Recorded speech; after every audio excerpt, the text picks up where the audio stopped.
बरायबाय रायजोफोर आंनि Basumatary Indian YouTube चेनेलाव दिनैनि कन्टेन्टआ जागोन रायजोफोर आदा राजु इउपिपिएलनि लिडार बिथाङा गावसिनि बर्तमानाव सिएम बिटिसिनि बिथां आदा प्रमद बर'खौ खोब बाख्नायदों।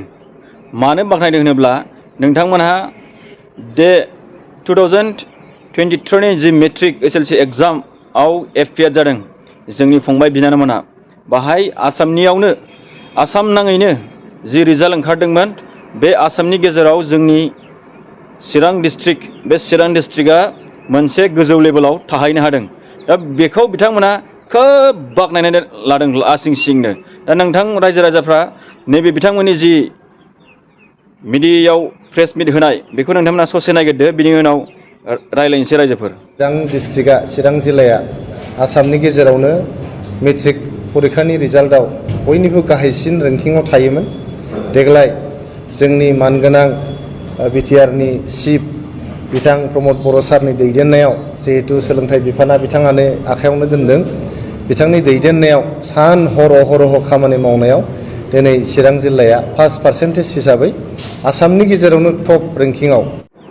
बिराद लासिं सिं रायजोफोर बेबायदि गावसिनि जि लिडार प्रमद बर' आदाखौ बिराद बाख्नायनाया जोबोद लाजिनांथाव जोंनि बर' रायजो राजाफोरनि थाखाय।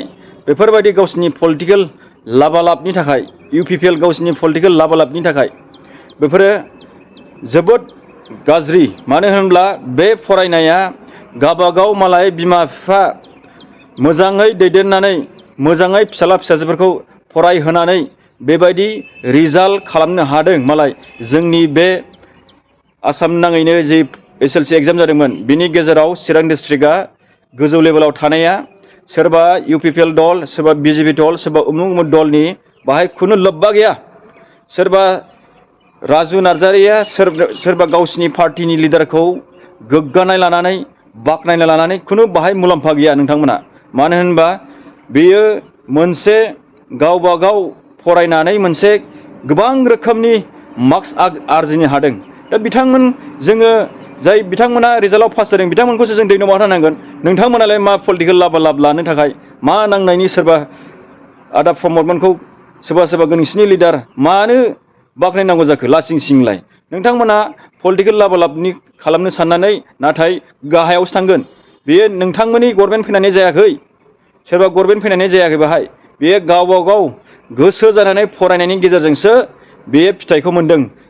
जोंनि दा निउ जेनेरेसन बिदा फंबायमोनहा एसएलसि एग्जामाव एपियार जानाया मोजां फिथाइ मोननो हानाया बे नोंथांमोननि थाखाय जोबोद लासिं सिं।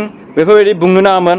आङो सानदोंमोन आदा राजुखौबो बिराद गिदिर लिडार बिराद गोरों सानदोंमोन आं, नाथाय एकदमबारे निहाथ जाम्बा बायदि जाम्बासियान खोथा बुंग्रासो माथो बेबो आदा राजुआबो। बेयो नोंनि थाखाय नोंथांनि जे गोरों दंमोन बे गोरोंखौ नोंथाङा गाहायावसो लानानै लादों आदा राजु।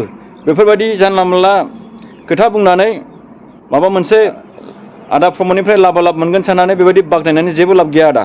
बियो मालाय गावबागाव गारजेनफ्रा गोसो होनानै मोजाङै फरायहोनानै गावबागाव फिसाखौ बेबायदि फिथाइ मोनदों। दा नोंथांमोनखौ आं गुरै खावलायो, नोंथांमोनहा बेफोरबायदि जानला मोनला कमेन्ट होबाय बेबायदि जानला मोनला भिउ होनायनिफ्राय नोंथांमोनहा गोजानाव थानाया मोजां आरो आदा। मानो होनब्ला नोंथांमोनखौनो लासिं सिंसो खालामनानै लानाय जायो। बेखिनिखौ बुंबाय रायजो राजाफ्रा आंनि चेनेलाव गोदान फैदोंबा अन्नानै साबस्क्राइब खालाम, लाइक खालाम आरो शेयार खालाम। गोजोन्थोंसै रायजोफोर।